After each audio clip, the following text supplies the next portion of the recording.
NorCal Milsim, Healdsburg Field, December 13th, 2014.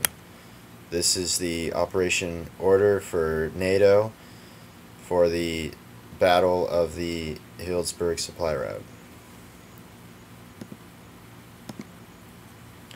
Task organization: Team Shark will take command of NATO force. Beneath them will be Bushido, Team Fox, regular guys, and Redwood Empire Company F.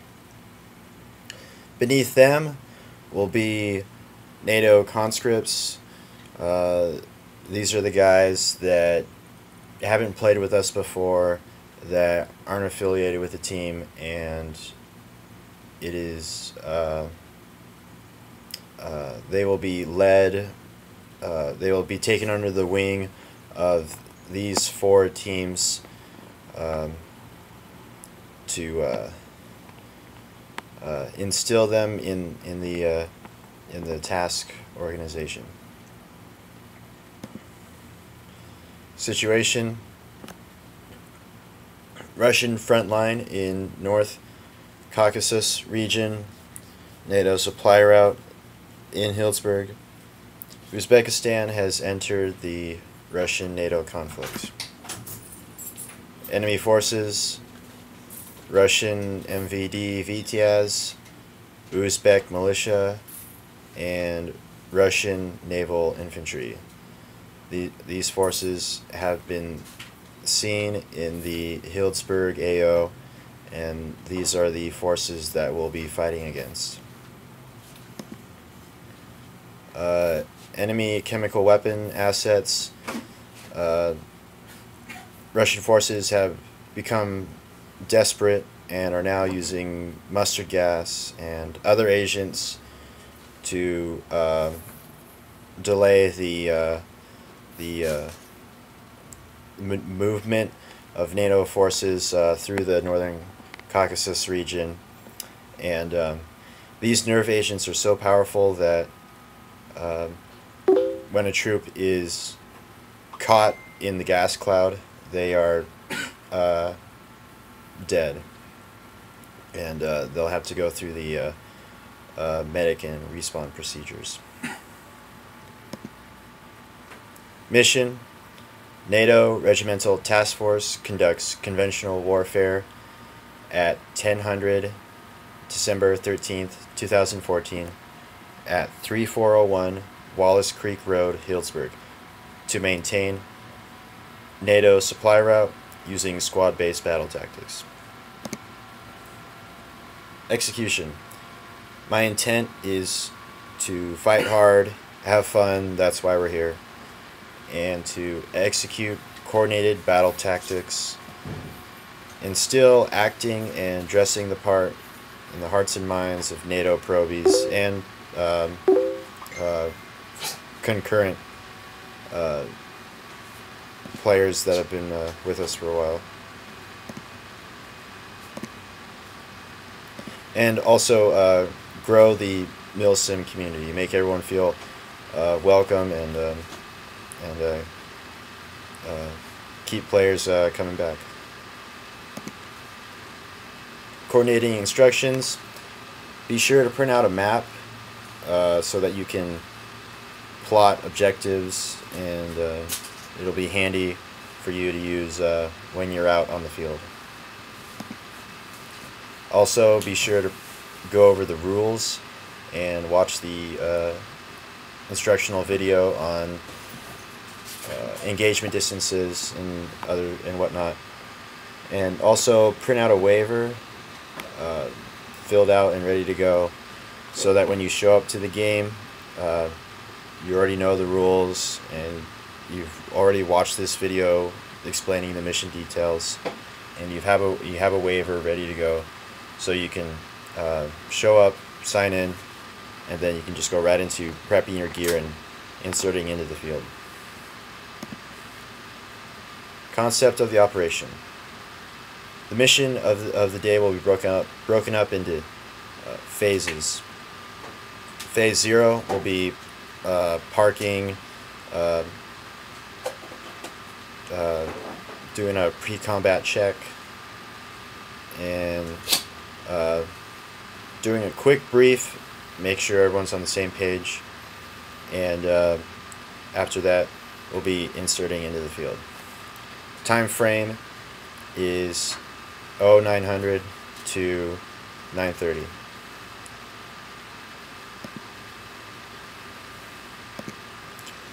Phase 1, we are going to escort the convoy along this road through the AO. Most of our force is going to be allocated with the vehicle carrying vital supplies, and a much lesser group will be the security element that'll start their mission heading along the creek bed and coming up through here to seek out any enemy presence here and do a preemptive strike if there's any Russian forces looking to disrupt the convoy line on this road. The casualty collection point will be here below the road, and that's where we'll go to respawn.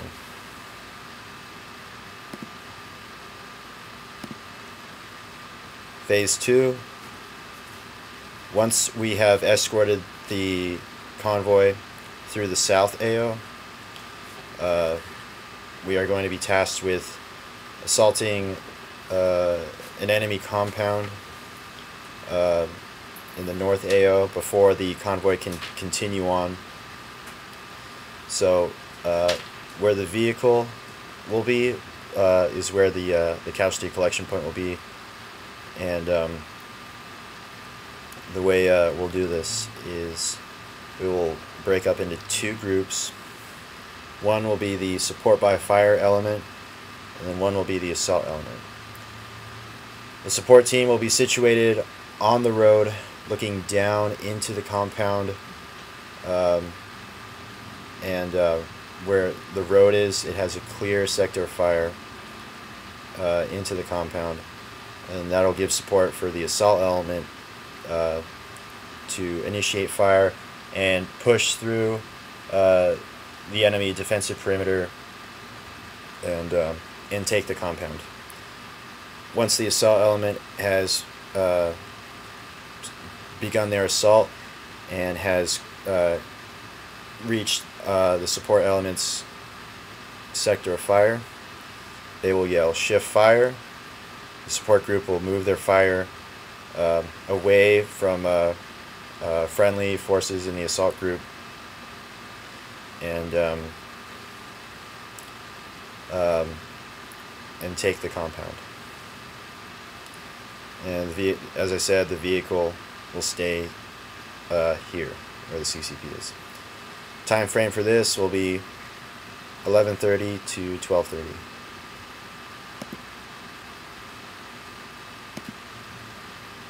Phase 3, hold off any enemy counterattack at the compound.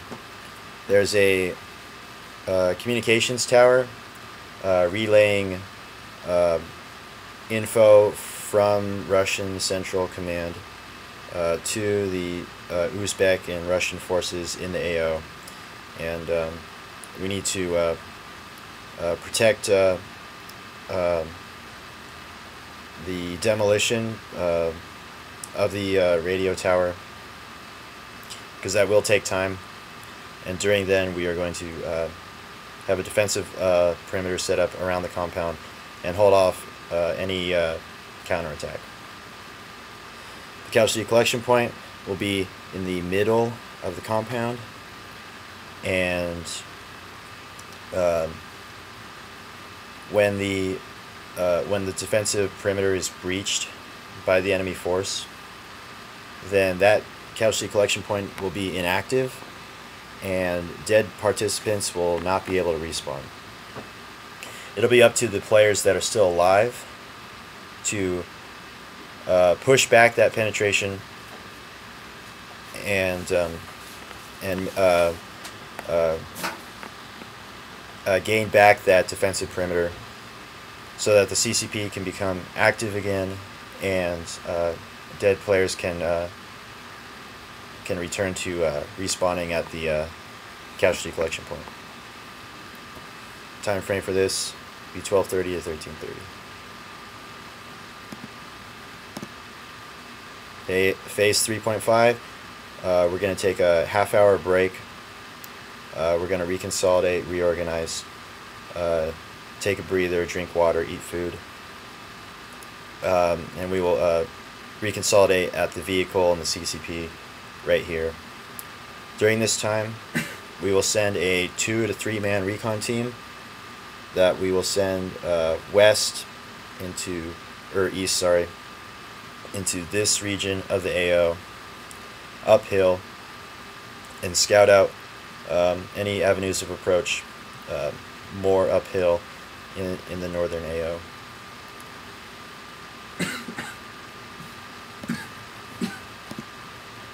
Phase 4, we're going to continue our convoy escort through the AO, and our recon team will become our security team that will maneuver along here above the road to provide overwatch for the convoy patrol and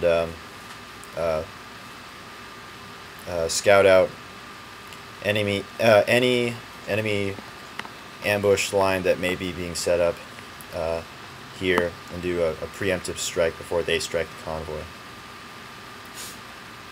Time frame for this will be 1400 to 1500, and our casualty collection point will be on the road behind our convoy patrol, which will be here.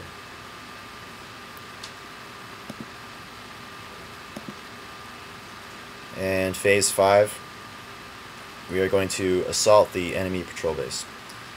Intel suggests that there is an enemy patrol base in this region of the field that we need to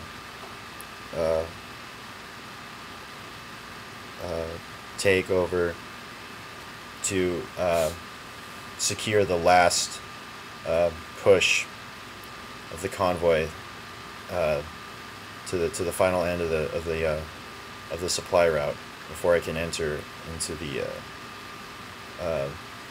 the safe zone. The way we'll do this is just like how we did assaulting the compound. We'll have a support element fighting Overwatch. We'll have an assault element on this side that'll push through, yell, shift, fire when they come in the supports sector of fire. We'll have a security team up here, make sure that if there's any Russian or Uzbek forces here, that they won't hamper this L-shaped assault. Our casualty collection point will be behind this assault on the road right here.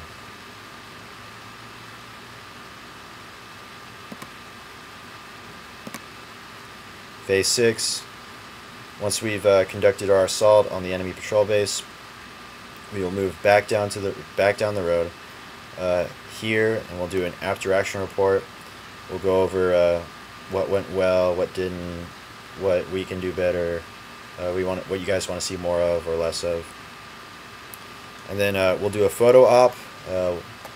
We'll take a photo of the whole group, the Russian group, the NATO group, the militia group.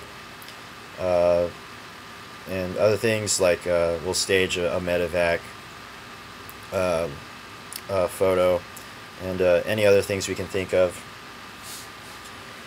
And this is important because this will show like the turnout of people that came to the game, show what kind of players are coming out to these mil-sim events, and just, you know, show off to the rest of the community, you know, what kind of immersive stuff we're doing here. And that in turn will make these events more attractive to other people, and bring more quality players out to the next game. So the time frame for this will be 1600 to 1630. Once we're done with the after action report and the photo op, we'll start convoying troops back down the road, back to the parking area, and then the game will be over.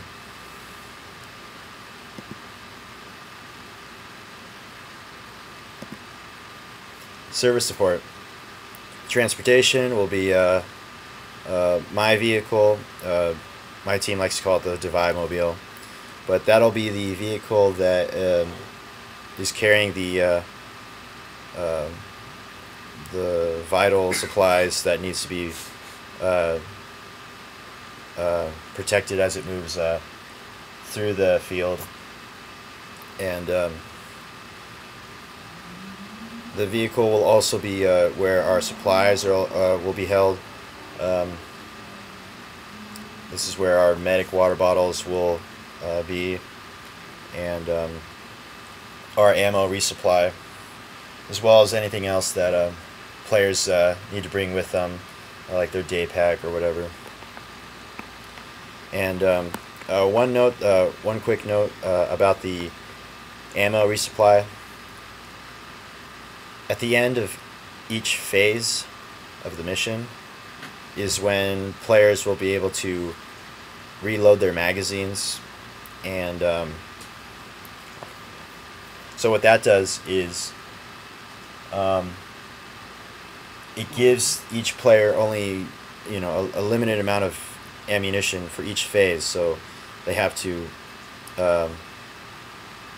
allocate, you know, how much they're gonna use for each phase.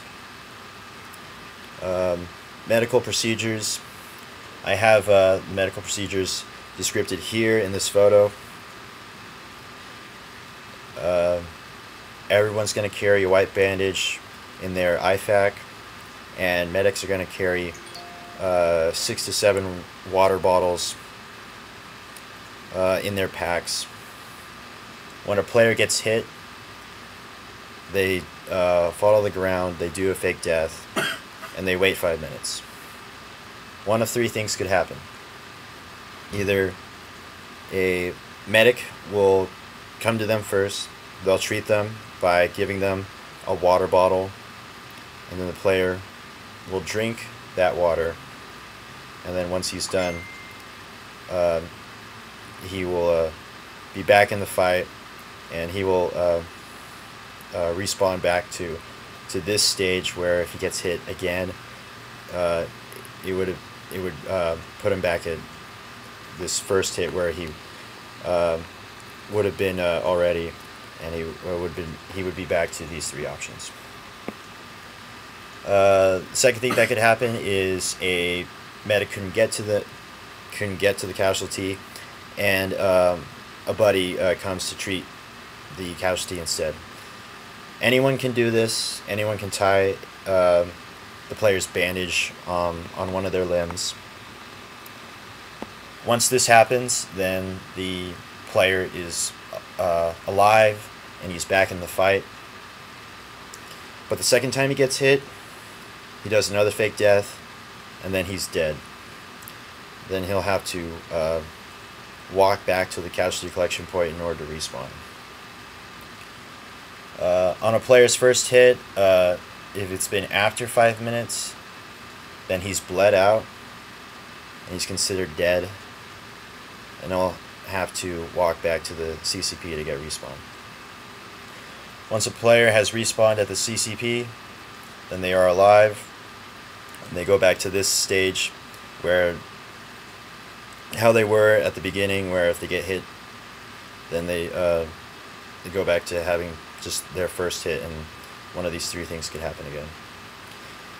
Now, at the last game, there was a medic who gave a water bottle to a player that was alive. but had a bandage on them. They were on their second hit, and then he took that bandage off, reverting this player back to this stage. I won't say that's not allowed, but there will be a limited supply of water bottles that a medic will get for each phase, and so it'll be up to the squad leader to decide if they want their medics to be doing that, to treat someone that's already alive, just to revert them back to this stage in the respawn process.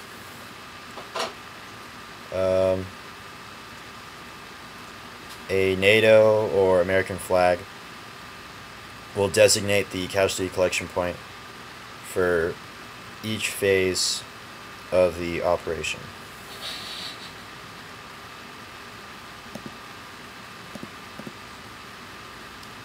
Command and signal, succession of command. The command element will be Kyle Coyer and Mark Thomas. Under that will be the Bushido squad leader, which will be David, and then the Fox squad leader, which will be Hunter. The regular guys squad leader will be John, and then the Redwood Empire squad leader will be Marcus. Radio and recognition.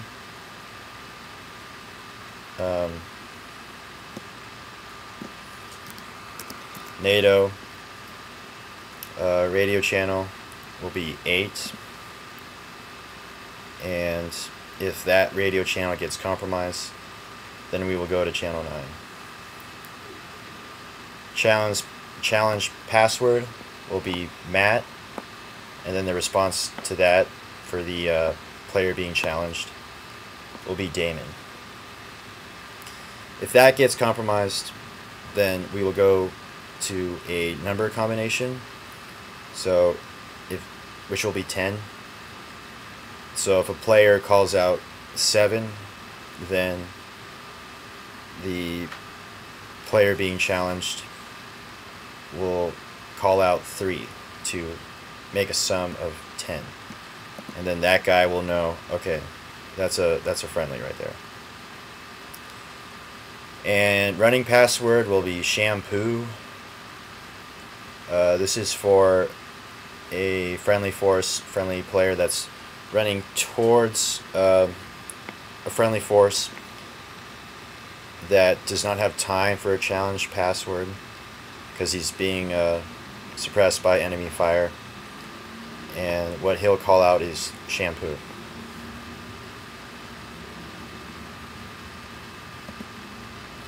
Acknowledge NorCal Milsim. This is the organization that runs these events. We're always trying to figure out new ways to make the game more immersive, more milsim, create a better experience for the player, and we love having you guys and fight harder with us. And so that concludes the NATO operation order for the battle of the Healdsburg supply route. I look forward to meeting you all and fighting with you or against you at the game. Dicks!